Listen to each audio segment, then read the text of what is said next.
قال رسول اللہ صلی اللہ علیہ وسلم قال لأبی بکر انت صاحبی فی الغار وصاحبی علی الحوض۔ حضرت ابن عمر رضی اللہ تعالیٰ عنہ ارشاد فرماتے ہیں کہ حضور نبی کریم صلی اللہ علیہ وآلہ وسلم نے حضرت سیدنا صدیق اکبر رضی اللہ تعالیٰ عنہ کو مخاطب کر کے ارشاد فرمایا، اے ابو بکر آپ میرے مزار کے بھی دوست ہیں اور میرے حوض کے بھی میرے دوست ہیں۔ حضور علیہ السلام نے ارشاد فرمایا کہ غار کے اندر جو میری مصاحبت اختیار کرے گا، دوستی اختیار کرے گا، میری صحابیت اختیار کرے گا، میری سنگت اختیار کرے گا، اے ابو بکر آپ وہ ہستی ہیں۔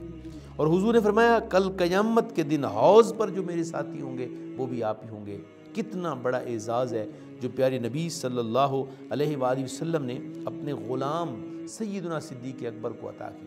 گرامی قدر اس چیز کا اشارہ قرآن میں بھی ہے کہ اذ یقول لصاحبہ لا تحزن ان اللہ معنا، اور یہاں بھی اس پارے کے اندر اس مقام پر بھی اللہ تبارک و تعالی نے اس غار کا ذکر کیا ہے جس میں نبی کریم علیہ السلام کے ساتھ سیدنا صدیق اکبر رضی اللہ تعالیٰ عنہ کی میت ہے۔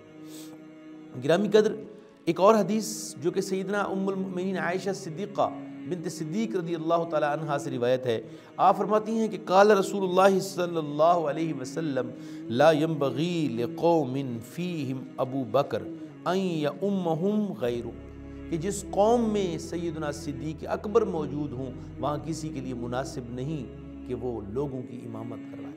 اللہ اکبر کبیرہ۔ اور یہ وہ عظیم ہستی ہیں کہ جن کو حضور نے خود اپنے دور مبارک میں منبر پہ مصلی امامت پہ کھڑا کیا، اور نبی کریم علیہ السلام نے فرمایا کہ مجھے ایک اور مقام پہ فرمایا کہ مجھے کسی کے مال نے اتنا نفع نہیں دیا جتنا سیدنا صدیق اکبر رضی اللہ تعالی عنہ کے مال نے مجھے نفع دیا۔ اور یہ وہ ہستی ہیں کہ جنہوں نے مجھے اپنے مال، اپنی اولاد اور اپنی جان کے ذریعے میری مدد کی ہے۔ آئیے اس عظیم ہستی، اس عظیم شخصیت جس مقام پہ سیدنا صدیق اکبر رضی اللہ تعالی عنہ موجود ہیں، آج بھی وہ جلوہ گاہ ملائک ہے، آج بھی وہاں پہ فرشتے طواف کر رہے ہیں۔ دنیا کا سب سے بڑا کریڈٹ اور اعزاز دنیا میں اور آخرت میں جس ہستی کو نصیب ہوا وہ بلا شک و شبہ امیر المؤمنین، امام المسلمین، خلیفۃ الرسول حضرت سیدنا ابو بکر صدیق رضی اللہ تعالی عنہ ہے۔ آئیے آپ کی عظمت کو سنیں، آپ کی خدمات کو خراج تحسین پیش کریں۔